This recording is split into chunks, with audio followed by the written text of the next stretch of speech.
कितने का है ये फूल, कितने का है? फूल वाले ने कहा फूल सरकार 10 रुपए का, 5 रुपए का 10 हो गया। फूल वाले से कहा लाओ ये फूल हमें दे दो, हम वेश्या के भवन जा रहे हैं। जमुना दास जी ने कहा सेठ जी दूसरा फूल ले लीजिए, ये फूल तो मैंने मेरे श्रीनाथ जी के चरणों में, मेरे ठाकुर के चरणों में, मेरे गोपाला के चरणों में, मेरे वेंकटेश भगवान के चरणों में, मेरे श्रीनाथ जी के चरणों में मैंने चढ़ा दिया, मन से चढ़ा दिया। गुरु सेठ जी दूसरा ले लो। इतने में सेठ जी ने कहा तू दूसरा ले ले, फूल तो मैं यही लूंगा। अब तो जमुना दास जी ने कहा फूल तो मैंने ठाकुर जी के लिए ले लिया, अब क्या करूं? फूल वाले से कहा भैया मैंने पहले लिया। फूल वाला क्या है, चुप रहे, दूसरा ले ले, 10 रुपए मिल रहा है। सेठ जी ने कहा फूल मैं लूंगा। जमुना दास जी बोले फूल की कीमत 20 रुपया, चल दे। फूल वाला तो बाल खुजाने लगा, किस्मत खुल गई सुबह से।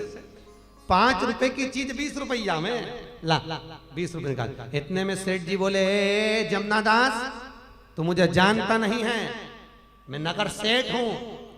तो जमुना दास जी ने कहा नगर सेठ हो तो कीमत बोलो। सेठ जी बोले फूल की कीमत 50 रुपया। जमुना दास जी ने कहा फूल की कीमत 100 रुपया। यमन राज करने लगा, जमुना दास जरा अपनी औकात देख, तू भिखारी, तू भिक्षुक, तू गरीब बड़ा, मैं नगर सेठ और मुझसे होड़ करने चला। इतने में तुरंत जमुना दास जी बोले सेठ जी फूल मैंने मन से ठाकुर जी को चढ़ा दिया, श्रीनाथ जी को चढ़ा दिया, मेरे ठाकुर को समर्पित कर दिया। फूल तो अब ठाकुर के चरणों में ही जाएगा, फूल तो अब श्रीनाथ जी के चरणों में ही जाएगा। चाहे तुम कुछ भी कह लो, चाहे तुम कुछ भी बोलो। यमनराज ने कहा फूल की कीमत 500 रुपया। नगर सेठ ने कीमत लगा दी। जमुना दास जी ने कहा फूल की कीमत 1000। फूल जाए तो ठाकुर के चरणों में। फूल की कीमत 5000 रुपए नगर सेठ लगाया। जमुना दास जी ने कहा फूल की कीमत 10,000 रुपए। ले तू वेश्या के लिए ले और मैं मेरे ठाकुर के लिए लेता हूं, ले। जमुना दास जी ने कहा फूल की कीमत, यमनराज सेठ बोल रहा है फूल की कीमत 20,000 रुपए। जमुना दास जी ने कहा कमल के पुष्प की कीमत 50,000 रुपए। जैसे ही 50,000 बोले जमुना दास, यमनराज ने सोचा कि 1 लाख रुपए कीमत बोलना पड़ेगी और 1 लाख में तो 10 वेश्या घर में आ जाएगी। फूल की कीमत 1 लाख बोलना पड़ेगी और 1 लाख में 10 वेश्या घर में आ जाएगी। जमुना दास तू ले ले। जमुना दास जी ने मकान जमीन जायदाद बेचकर 50,000 रुपए का फूल खरीदकर श्रीनाथ जी के जब चरणों में रखा तो श्री जी बाबा का हीरे का मुकुट जमीन पे गिर गया। हीरे का मुकुट चरणों में, मेरे ठाकुर का मुकुट चरणों में गिर गया। जमुना दास जी बोले ठाकुर क्या आपको फूल पसंद नहीं आया? जमुना दास जी आपका फूल इतना पसंद आया कि हीरे का मुकुट हल्का लग रहा था, इसलिए फेंक दिया, इसलिए फेंका। फूल भारी। एक जमुना दास जी और एक अपन। माँ ने कहा बेटा गणेश जी को पिनाने के लिए, राम जी को पिनाने के लिए माला चाहिए, जा जरा सत्यनारायण जी की कथा है, चतुर्थी का व्रत है, जरा माला लिया। लेने गया, माला कितने की है? माला कितने की है? 100 रुपए की। इससे छोटी ये 50 की, इससे छोटी ये 25 की। और भगवान के लिए लाया। माँ ने बुलवाई थी तो महंगी नहीं सस्ती लाया। और मालूम पड़े कुछ दिन बाद पत्नी का करवा चौथ का व्रत आ गया, तीज का व्रत आ गया और पत्नी ने कहा जी बाजार जा रहे हो तो मेरे लिए वो क्या बोलते हैं हाँ गजरा बेणी ले आना। पति गया दुकान पर, ये कितने का है? 50 रुपए का। इससे अच्छा बता, मेरी पत्नी का करवा चौथ का व्रत है, तीज का व्रत है, पहला व्रत है, अच्छा बता ये कितने का? ये 100 का। इससे अच्छा ये 150 का। इससे अच्छा ये 200 का। पत्नी के लिए लाया तो महंगे से महंगा लाया और भोलेनाथ जी के लिए लाया तो हल्के से हल्का लाया। मेरा शिव भी समझ गया तेरी दृष्टि में मैं हल्का हो गया और मेरी दृष्टि में तू हल्का हो गया, मेरी दृष्टि में तू गया।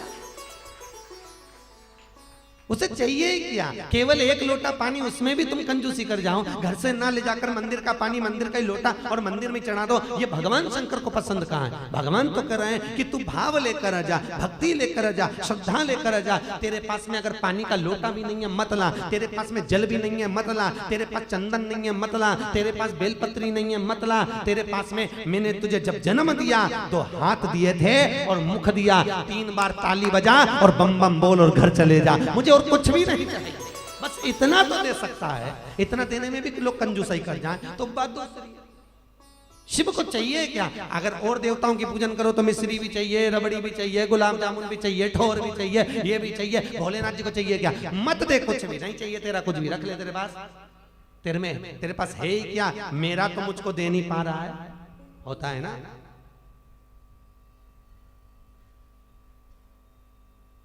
एक मित्र के घर पर गया, बहुत दिनों के बाद गया, उसके यहाँ मिलने गया तो उसने देखा मेरे मित्र के आया हूँ, मित्र भी मिला, दोनों गले मिले, परंतु उसने सोचा इतने दिनों के बाद आया हूँ, इसको क्या दूं, मैं तो कुछ लाया ही नहीं। उसने देखा मित्र के हॉल में घर में एक सींदरी टंगी थी, उस सींदरी को निकाल लिया, उसी के घर के अखबार में लपेट लिया और लेके बैठ गया। उसी के घर की सींदरी अखबार में लपेट के बाजू में लेके बैठ गया। मित्र से कहा, मित्र ले, मैं तेरे लिए गिफ्ट लाया। उसने गिफ्ट दी, उसने अंदर रसोई घर में ले जाकर खोला। उसने सोचा बताओ, मेरी तो हाल में लगा था, मेरे हाल का निकाल कर मुझे दे दिया। परंतु मित्र ने सोचा भले मेरे हाल का निकाल कर दे दिया, पर मेरा मित्र तो इतने दिनों के बाद आया है, हम क्या कर रहे हैं? हम भी तो वही कर रहे हैं जैसे उस मित्र ने मित्र के घर का निकाल कर दे दिया। पानी किसके घर का? बोलो, पृथ्वी पर रह रहे हो, पानी किसका? भगवान का। आकाश का, वायु का, जितना भी है, जल किसका है? परमात्मा का। और फूल किसका? नहीं, तुम्हारे हाथ पे बोके बताओ, बिगर मिट्टी के, बस बीज धर लो, पानी सींचते रहो, बोके बताओ। फूल किसका? बेलपत्री किसकी? जल किसका? और शरीर किसका? और उसी का उसको दे रहे हैं, और तो भी अकड़ में मैं कर रहा हूं, मैं दे रहा हूं, मैंने इतना कर दिया, मैंने उतना कर दिया, फिर भी अकड़।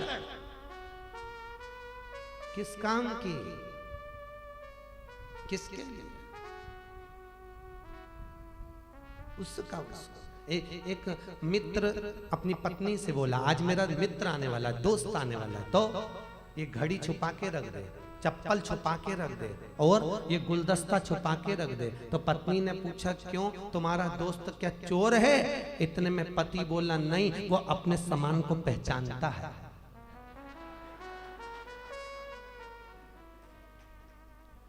चोर कौन है? अरे बोलो, सुता है। हम सोच रहे हैं परमात्मा नहीं देख रहा, हमने फूल चढ़ाया है, हमने चढ़ाया फूल। भगवान के फूल दिया किसने? मैंने। धन दिया तेरे को तो तू समर्पित कर रहा है, तेरे को वाणी दी तो बोल रहा है, कान दिए श्रवण कर रहा है, हाथ दिए दान कर रहा है, चरण दिए चल कर जा रहा है। कई लोग ऐसे होते हैं, अवस्था गिर जाती है, बुढ़ापा आ जाता है, जब बूढ़े हो जाते तब कहते हैं भगवान ये बेटा मुझे श्याम मंदिर छोड़िया। तो श्याम भगवान भी सोचे, खाटू श्याम भी सोचे, बर्बरिक पुत्र भी सोचे कि बताओ, जब तक हाथ पैर साथ दिया तब तक तो कभी नहीं आया। राजा राहुगण का चरित्र श्रीमद् भागवत का। जड़ भरत को ज्ञान दिया, जड़ भरत ने राजा राहुगण को ज्ञान दिया। जड़ भरत राजा राहुगण को ज्ञान दिया कि कहां जा रहे हो? राजा राहुगण बोला, अपने गुरु का दर्शन करने जा रहा हूं। वाह, काय में बैठ के? पालकी में। राहुगण, चार लोग तेरी पालकी उठाए हैं, उनको कष्ट देकर अगर तू गुरु के पास जाएगा तो गुरु का भी दर्शन का पुण्य नहीं मिल पाएगा। कितनी ऊंची बात श्रीमद् भागवत में कह दी कि जब तक बचपन है, जवानी है, अधेड़ी है, तब तक तीर्थ कर लो, कथा में चले जाओ, दौड़ दौड़ कर दर्शन कर लो, पुण्य कर लो। और जिस दिन तुम्हारे हाथ पैर साथ देना बंद कर दे, उस दिन घर को तीर्थ बना लो, फिर कहीं जाने की जरूरत नहीं। घर को तीर्थ बना। अब मालूम पड़े बुढ़ापा आ गया, बूढ़े हो गए, अब बच्चों से कहे कि बच्चों मेरे को बद्रीनाथ ले चलो, केदारनाथ ले चलो, और मालूम पड़े 80-90 किलो का वजन हो गया और केदारनाथ चले भी गए तो केदारनाथ जी चढ़ोगे काहे से? अरे बोलो तो, वो घोड़ा गधा से, खच्चर से। अब खच्चर से केदारनाथ जी चढ़ रहे तो खच्चर भी सुबह का भूखा प्यासा, ऊपर से 70-75 किलो का तू तेरे को लेके चढ़ रहा, तो खच्चर भी बोल रहा जब हाथ पैर चले तब क्यों नहीं आया रे, अब कहीं मरने आया, क्यों आया?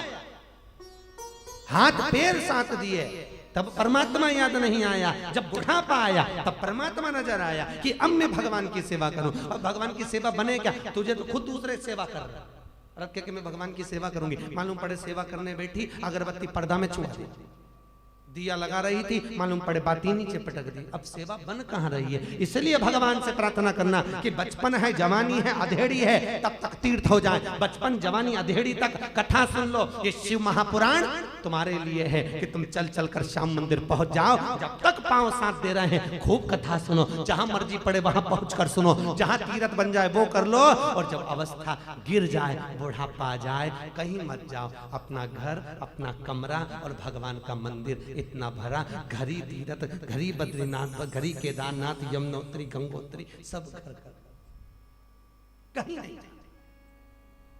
फिर तो केवल एक सर्विसिंग स्टेशन चाहिए।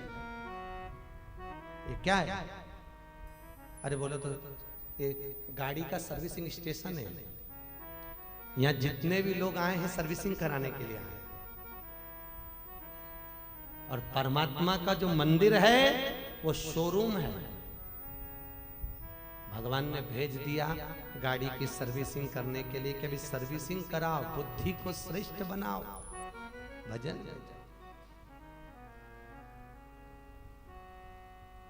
प्रभु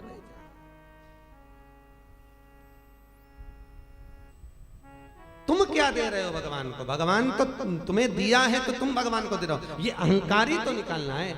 एक गांव में एक कुआं, कितना कुआं था? एक कुआं, 7 जात का लोग उस कुएं से पानी पिए, 7 जात का लोग पानी पीता था। एक काली कुतिया आई, कुआं में गिर गई। अब कुएं में गिरी, बदबू मारने लगी। गांव के लोगों ने सोचा बताओ कुतिया गिर गई, बदबू मार रही है, क्या करें? तो गांव के लोग सरपंच साहब क्या गए, सरपंच साहब गांव में एक ही कुआं है, 7 जात का लोग पानी पीता है, कुतिया आके गिर गई, बदबू मार रही है, सरपंच साहब करें क्या? गाँव के सरपंच ने कहा अपने यहाँ पर गुरु जी अच्छे हैं, पंडित जी उनसे मिलते। पंडित जी के पास गए। पंडित जी गाँव में एक ही कुआं, 7 जात का लोग पानी पिए, कुतिया गिर गई, बदबू मार रही है, क्या करें? पंडित जी बोले कि एक काम करो, सत्यनारायण जी की कथा करवाओ, रामायण करवाओ, भागवत कराओ, गीता कराओ। कुएं की पाल पर सब कुछ करवाया, पर बदबू नहीं, बदबू नहीं गई।